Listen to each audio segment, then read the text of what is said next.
Protect Your Garden, brought to you by Bonnie Plants and Ortho. Part 3, Japanese Beetles. How to identify Japanese beetles.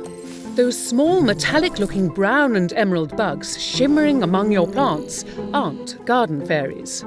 When to look for Japanese beetles? Japanese beetles appear in late spring and summer.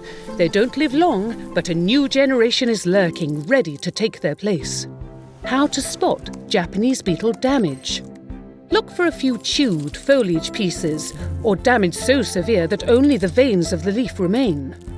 How to prevent and control Japanese beetles. Grow a fortress of beetle-repelling stevia from Bonnie Plants. Pluck the beetles from your plants and toss them into a bucket of soapy water or spray them with Ortho Insect Mite and Disease 3-in-1 ready to use. Use a Japanese beetle trap to lure and contain them. Just be sure to place it away from the plants you're protecting. Learn more about protecting your garden at bonnieplants.com and ortho.com.